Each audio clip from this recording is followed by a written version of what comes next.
Menunggu, jadi kita sudah menemui penyidik dan sudah mempertanyakan proses kelanjutan perkara yang dilaporkan oleh Askaongi.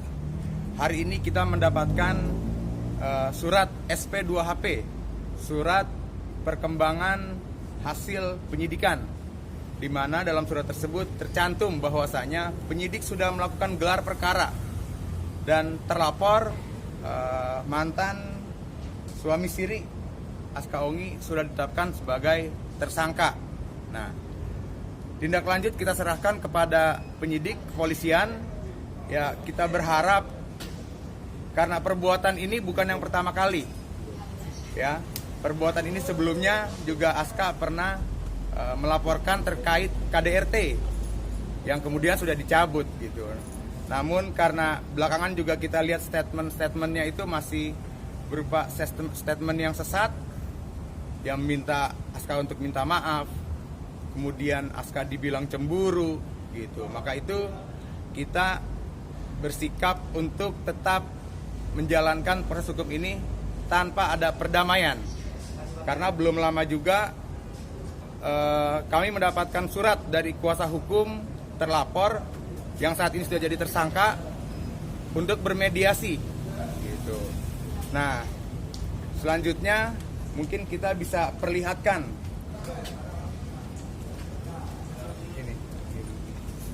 Nah, ini untuk mengilas balik aja dulu terkait dengan laporan KDRT dulu. Nah, karena dengan ada permasalahan yang dulu dia belum juga sadar, maka di laporan ini kita on the track. Kita tegak lurus gitu. Kita ingin mencari keadilan di sini. Gimana akhirnya mantan Alif ditetapkan nih jadi tersangka? Alhamdulillah ya, dia udah pokoknya tersangka ya. Silakan bertanggung jawab lah. Pokoknya silakan bertanggung jawab atas perbuatannya. Cukup lega nggak sih Aska sendiri? Ya. Ini kan prosesnya lama dan akhirnya sudah ditetapkan jadi tersangka. Akhirnya lega, masih lega. sorry bang, sedikit lupa, jadi dia tersangka atas kasus apa laporan Kasus dugaan memasukkan keterangan palsu ke dalam akta otentik. Itu di perkapan bang dijadikan tersangkanya? Surat ini kita dapat pertanggal 15 Februari. 15 Februari. Kalau penetapannya nanti itu penyidik lah yang melakukan gelar perkara gitu. Kita nggak paham soal itu. Yang pasti kita per hari ini mendapatkan surat SP2HP yang bunyinya bahwa terlapor sudah ditingkatkan statusnya menjadi tersangka. Nah, ini kita lihat beberapa waktu lalu kuasa hukum terlapor pernah mengirimkan surat untuk mediasi. Nah, sikap kita belum mau untuk bermediasi karena kita lihat sudah ada pengulangan perbuatan. Jadi kita tegak lurus supaya perkara ini sampai ke proses persidangan. Bang, mungkin setelah ditetapkan sebagai tersangka mungkin dalam minggu ini atau beberapa hari ke depan Kelanjutannya ada Di kelanjutan. SP2HP itu disebutkan juga bahwa tindak lanjut berikutnya adalah memanggil tersangka, memeriksa. Untuk jadwalnya kita tidak tahu kapan. Bang, untuk status tersangka ini bakal dilakukan penahanan atau seperti apa nantinya ke tersangka sendiri? Ya, kalau kita mewakili sebagai pelapor, harapan ya, bicara harapan, kita harap ya dapat dilakukan penangkapan dan penahanan. Itu harapan kita. Namun selebihnya kita serahkan semua kepada penyidik. Alasannya mungkin bang, kenapa ingin mengharapkan ditahan gitu?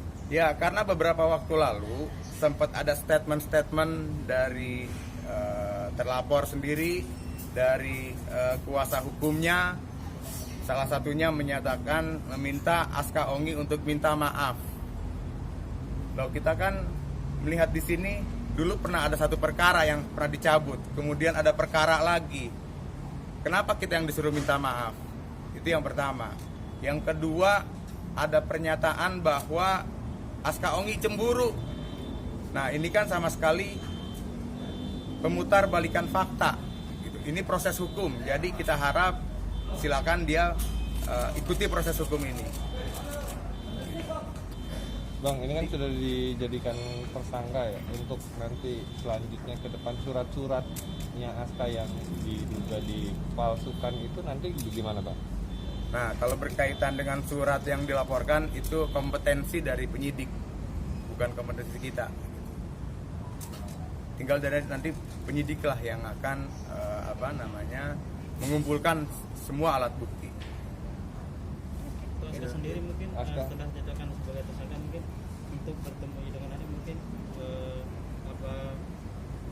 mau fokus urusan aja, tidak bertemu dengan bapaknya itu seperti apa? Kalau itu sih nggak usah ketemu lagi, udah ada kepentingan juga, udah nggak ada urusan. Jika semua ada pengennya dari pihak sana yang bertemu dengan anak atau Bertemu siapa? dengan anak Dia kan udah nggak ada urusan sama anak, dia ikuti proses hukum aja. Intinya hari ini kita sangat berterima kasih kepada Polda Metro Jaya, khususnya Subdit Resmob yang telah bekerja secara profesional dan bisa benar-benar melakukan penyidikan yang benar-benar terukur. Terima kasih. Ya, Kakak ya. Kakak sendiri inginnya Aska si Alif ditahan, mungkin seperti apa sih? Pengennya dia bertanggung jawab aja atas perbuatan ini. Karena kan ini sangat merugikan. Ini makan waktu sekitar 2 tahun. Nantian panjang. Iya, penantian panjang. Kemana-mana tuh aku nggak punya KTP gitu. Mau ngapa-ngapain nggak bisa. Kesulitan ngurus paspor, ngurus asuransi anak, Atau anak. ngurus akte anak. Jadi hubungan hukum terhadap akte itu benar-benar untuk para wanita di seluruh Indonesia khususnya ya, untuk menjalin hubungan dengan seseorang itu perlu harus kejelasan dalam legalitas jadinya. Jadi kalau perempuan mau berhubungan dengan seseorang atau laki-laki, ya dia harus resmi. Nah, resmi itu makanya dia punya akte, aktenya itu harus otentik. Demikian. Oke. Oke. Ya.